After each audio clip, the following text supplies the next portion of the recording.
a ranar lahira. To na ukun shine kakka gaggauta cewa ina ta addu'a wato ban ga amsa ba.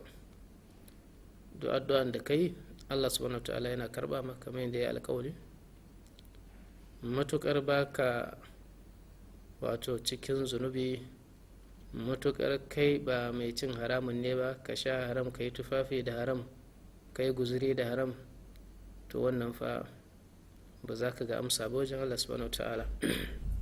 Saboda haka mu kiyaye Allah subhanahu wa ta'ala wajen Allah subhanahu wa ta'ala. Saboda haka mu kiyaye Allah subhanahu wa ta'ala, tsarkakakke ne kun baya karba sai abu wanda yake mai tsarki, kana da tsarkakakken zuciya. Inna ma yataqabbalu Allah minal muttaqin, ku sani Allah subhanahu wa ta'ala yana karbawa ne daga masu jin tsoron sa. To kai kokari ka zama mai jin tsoron Allah subhanahu wa ta'ala. Subhanahu wa ta'ala yana karbawa ne daga masu jin tsoron sa. To kai kokari ka zama mai jin tsoron Allah subhanahu wa ta'ala. Idan ka yi addu'a Allah subhanahu wa ta'ala zai karba mu yawaita addu'o'i kasar nan tamu ta Nijar, mu yi addu'a ga kawunan mu yi addu'a ga wato musulmi gaba daya, kuma mu yi addu'a ga ƙasar mu. Allah subhanahu wa ta'ala ya ƙara mu, Allah subhanahu wa ta'ala ya ƙara mata kwanciyar hankali, Allah subhanahu wa ta'ala ya kiyaye ta da mugayen mutane, duk mai mugun nufi Allah subhanahu wa ta'ala ya kiyaye mu da wato jama'ar musulmi da kuma ƙasar tamu. Saboda ka duk inda aka zauna wurare na alheri, to a yawaita addu'o'i, kar a gajiya. La ta'ajizu fi du'a fa innahu lan yahlaka, kar a gajiya. La ta'ajizu fi du'a fa innahu lan yahlaka ma'a du'a.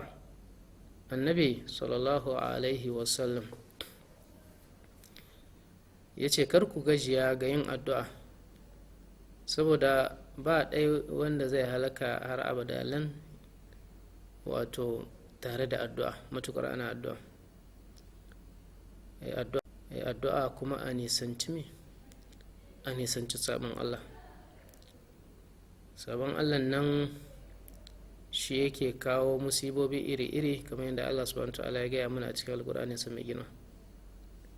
Har ya kasance ma ana addu'an Allah subhanahu wa ta'ala bai karbi addu'an ba, saboda makare da zunubi sabon Allah, kamar yadda muka yi bayani. Kai addu'a kana makare da zunubi, kaga Allah zai karba mu nisanci sabon Allah. Kuma sabon Allah muka ga ana aikatawa, mu yi kokari mu hana. Waɗanda suke iya hanawa, waɗanda suke iya magana su yi kokari su yi magana. Abun nan fa baya da kyau a daina shi, sabon Allah nan baya da kyau a daina. Wato waɗanda kuma ba sa iya hanawar, ba sa iya wa'azin cewa a daina, kuma sai su ke a zuciyarsu. Kin nan shine ad'aful iman, mafi raunin imani. A hana kin nan ko a yi gargaɗi, to shine yafi. To saboda haka mu yawaita addu'o'i bayan mun yi sallah na farilla, kar mu tashi har mu yi addu'a. Rashin yin addu'an nan ba alheri bane ba.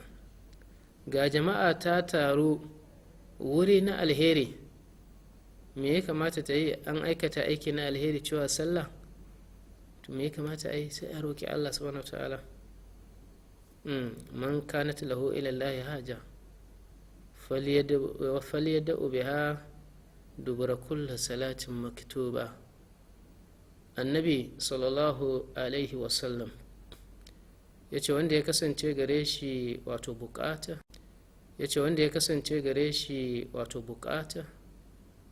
to ya roki Allah bayan kowace sallah ta farilla.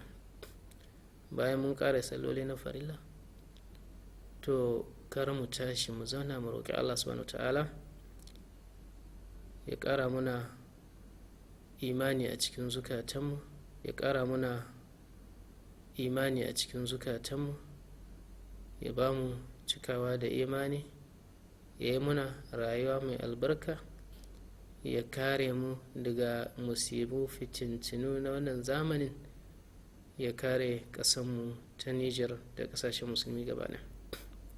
To wannan shi ne ake bukata ga kowane musulmi, domin